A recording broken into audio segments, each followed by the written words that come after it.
Hello friends, welcome to தியா சமையல். இன்னைக்கு நம்ம சமைக்க போகிற ரெசிபி என்னன்னா வெஜிடபிள் போட்டு ஒயிட் குருமா தான் பண்ண போகிறோம். இந்த ஒயிட் குருமா செய்கிறது ரொம்ப ஈஸி, அதே சமயத்தில் டேஸ்ட் வேறு லெவலில் இருக்கும். இந்த ஒயிட் குருமா நீங்கள் இட்லி, தோசை, சப்பாத்தி, பூரிக்கு வச்சு சாப்பிட்டு பாருங்கள். டேஸ்ட் அல்டிமேட்டாக இருக்கும். வாங்க எப்படி செய்கிறதுன்னு பார்க்கலாம். அதுக்கு முன்னாடி இப்போ தான் ஃபர்ஸ்ட் டைம் என் சேனலை பார்க்குறீங்கன்னா என் சேனலை சப்ஸ்கிரைப் பண்ணிவிட்டு மறக்காமல் பக்கத்தில் இருக்க பெல் ஐக்கானை கிளிக் பண்ணிக்கோங்க. மறக்காமல் இந்த வீடியோவுக்கு ஒரு லைக்கையும் தட்டுங்க. வாங்க இப்போ எப்படி செய்கிறதுன்னு பார்க்கலாம். ஃபஸ்ட்டு குருமாவுக்கு ஒரு ஃப்ரெஷ்ஷான மசாலா அரைச்சி எடுத்துக்கலாம். 1/4 மூடி தேங்காவை பொடிசா நறுக்கி சேர்த்துக்கோங்க. 2 பச்சை மிளகாய் சேர்த்துக்கோங்க. இந்த குருமாக்கான காரம் இந்த பச்சை மிளகாய் தான். அதனால் 4 பச்சை மிளகாவை 2 பச்சை மிளகாய் தேங்காவோட சேர்த்து அரைச்சிக்கோங்க. 10லேருந்து 15 உடச்ச முந்திரி சேர்த்துக்கோங்க. 1 டேபிள் ஸ்பூன் பொட்டுக்கடலை சேர்த்துக்கோங்க. 1/4 ஸ்பூன் சோம்பு சேர்த்துக்கோங்க. இப்போ தண்ணி எதுவும் சேர்க்காம ஒன்று பாதியமாக அரைச்சி எடுத்துட்டு அதுக்கப்புறம் தேவையான அளவு தண்ணி சேர்த்து நல்ல ஒரு ஸ்மூத்தான பேஸ்ட்டாக அரைச்சி எடுத்துக்கோங்க. பாருங்க, இந்த அளவுக்கு ஸ்மூத்தாக அரைச்சி எடுத்துக்கணும். இப்போ இது ஒரு ஓரமாக வச்சுக்கோங்க. இப்போ குருமா தாளிக்க ஒரு குக்கர் எடுத்துக்கோங்க. குக்கர் நல்லா சூடான பிறகு 2லேருந்து 3 டேபிள் ஸ்பூன் எண்ணெய் சேர்த்துக்கோங்க. எண்ணெய் நல்லா சூடான பிறகு 3 கிராம்பு சேர்த்துக்கோங்க. ஒரு ஏலக்காய் சேர்த்துக்கோங்க. ஒரு சின்ன துண்டு பட்டை சேர்த்துக்கோங்க. ஒரு ஸ்டார் பூ சேர்த்துக்கோங்க. ஒரு பிரிந்தி இலை சேர்த்துக்கோங்க. 1/4 ஸ்பூன் சோம்பு சேர்த்துக்கோங்க. ஒரு பெரிய சைஸ் வெங்காயத்தை நறுக்கி சேர்த்துக்கோங்க. வெங்காயம் சேர்த்து அந்த எண்ணெயில் நல்லா வதக்கி விட்டுக்கோங்க. அது நல்லா வதங்கி லைட்டாக அதோடைய கலர் சேஞ்ச் ஆகணும். அந்த அளவுக்கு வதக்கி விட்டுக்கணும். ஒரு 2லேருந்து 3 நிமிஷம் விட்டு விட்டு வதக்கி விட்டிங்கன்னா வெங்காயம் நல்லா வதங்கி வந்துடும். வெங்காயம் ஓரளவுக்கு வதங்கி வந்திருக்கு. இப்போ இதில் 1 ஸ்பூன் இஞ்சி பூண்டு பேஸ்ட்டு சேர்த்துக்கோங்க.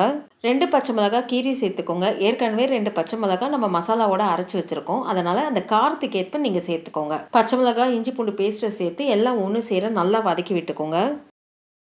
இஞ்சி பூண்டுடைய பச்சை வாசனை போய் வெங்காயமும் நல்லா வதங்கி வந்திருக்கு. இப்போ இதில் ஒரு பெரிய சைஸ் தக்காளியை மீடியம் சைஸ்க்கு கட் பண்ணி சேர்த்துக்கோங்க. 10லேருந்து 15 பீன்ஸை கட் பண்ணி சேர்த்துக்கோங்க. ஒரு சின்ன சைஸ் கேரட்டை கட் பண்ணி சேர்த்துக்கோங்க. ஒரு பெரிய சைஸ் உருளைக்கிழங்க தோல் சீவிட்டு ஒரு மீடியம் சைஸ்க்கு கட் பண்ணி சேர்த்துக்கோங்க. 50லேருந்து 75 கிராம் பச்சை பட்டாணியை 4 மணி நேரம் ஊற வச்சு சேர்த்துக்கோங்க. குருமாவுக்கு தேவையான உப்பை சேர்த்துக்கோங்க. இப்போ எல்லாம் ஒன்று சேர நல்லா கிளறி விட்டுக்கோங்க. காய்கறி உங்கள் விருப்பத்துக்கு ஏற்ற மாதிரி நீங்கள் சேர்த்துக்கலாம். காலிஃப்ளவர், குடமிளகாய் இந்த மாதிரி நீங்கள் எக்ஸ்ட்ராவும் சேர்த்துக்கலாம்.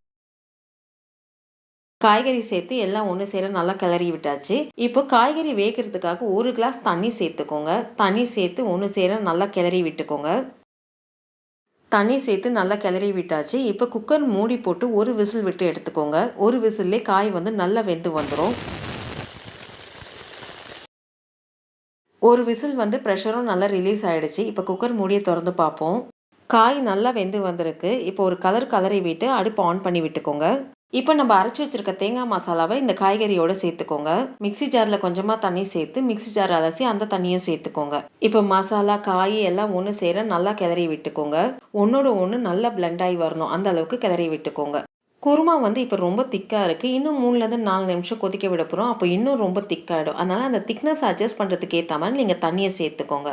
தண்ணி சேர்த்து ஒன்று சேர ஒரு கலரி விட்டுக்கோங்க. நல்லா கிளறி விட்டு இப்போ ஒரு 3லேருந்து 4 நிமிஷம் ஒன்று சேர கொதிக்க விடுங்க.